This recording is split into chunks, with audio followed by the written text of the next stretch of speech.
Evangelho segundo Lucas, capítulo 6. Jesus é Senhor do sábado.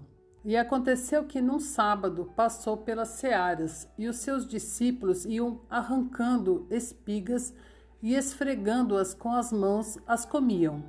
E alguns dos fariseus lhes disseram: Por que fazeis o que não é lícito fazer nos sábados?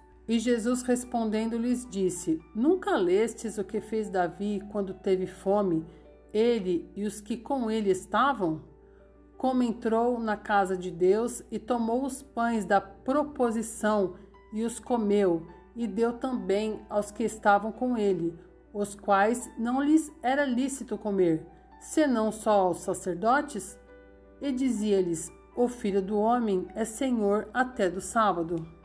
A cura de um homem que tinha uma das mãos mirrada. E aconteceu também em outro sábado que entrou na sinagoga e estava ensinando. E havia ali um homem que tinha a mão direita mirrada. E os escribas e fariseus atentavam nele, se o curaria no sábado, para acharem de que o acusar. Mas ele, conhecendo bem os seus pensamentos, disse ao homem que tinha a mão mirrada: Levanta-te e fica em pé no meio. E levantando-se, ele ficou em pé. Então Jesus lhes disse: Uma coisa vos hei de perguntar: é lícito nos sábados fazer bem ou fazer mal? Salvar a vida ou matar? E olhando para todos ao redor, disse ao homem: Estende a mão. E ele assim o fez. E a mão lhe foi restituída sã como a outra. E ficaram cheios de furor, e uns com os outros conferenciavam sobre o que fariam a Jesus. A eleição dos 12. E aconteceu que naqueles dias subiu ao monte a orar e passou a noite em oração a Deus.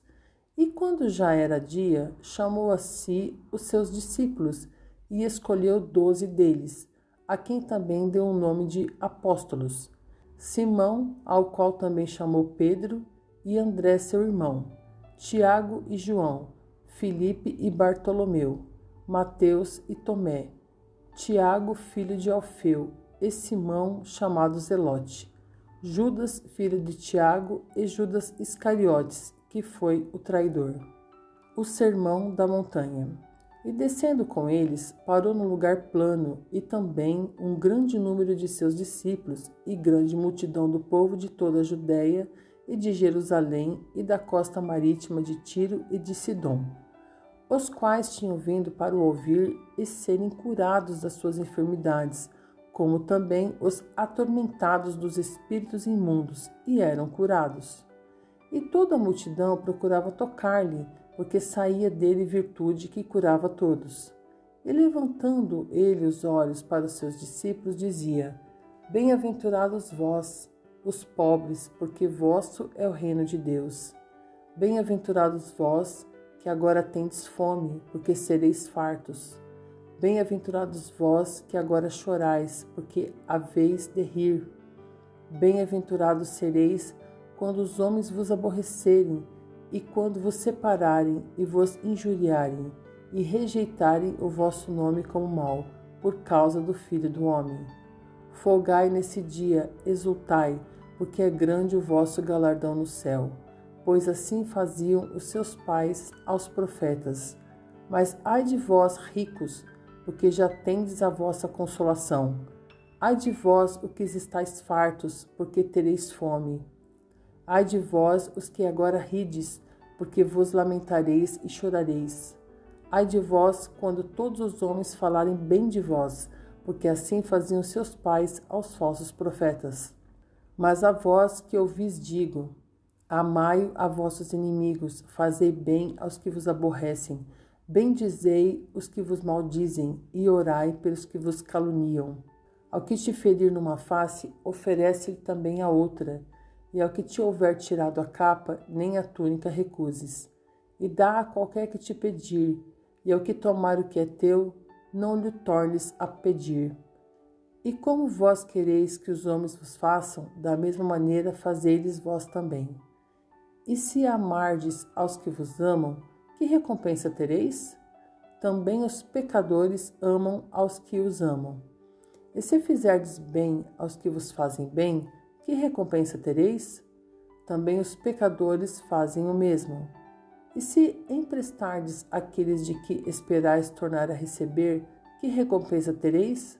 Também os pecadores emprestam aos pecadores, para tornarem a receber outro tanto. Amai, pois, a vossos inimigos, e fazei o bem, e emprestai, sem nada esperardes, e será grande o vosso galardão, e sereis filhos do Altíssimo, porque ele é benigno até para com os ingratos e maus. Sede, pois, misericordiosos, como também vosso Pai é misericordioso. Não julgueis, e não sereis julgados. Não condeneis, e não sereis condenados. Soltai, e soltar-vos-ão. Dai, e ser-vos-é dado. Boa medida, recalcada, sacudida e transbordando vos darão. Porque com a mesma medida com que medirdes, também vos medirão de novo. E disse-lhes uma parábola. Pode, porventura, um cego guiar outro cego? Não cairão ambos na cova? O discípulo não é superior a seu mestre, mas todo que for perfeito será como seu mestre. E por que atentas tu no argueiro que está no olho do teu irmão, e não reparas na trave que está no teu próprio olho? Ou como podes dizer a teu irmão, irmão, deixa-me tirar o argueiro que está no teu olho, não atentando tu mesmo na trave que está no teu olho? Hipócrita, tira primeiro a trave do teu olho, e então verás bem para tirar o argueiro que está no olho do teu irmão.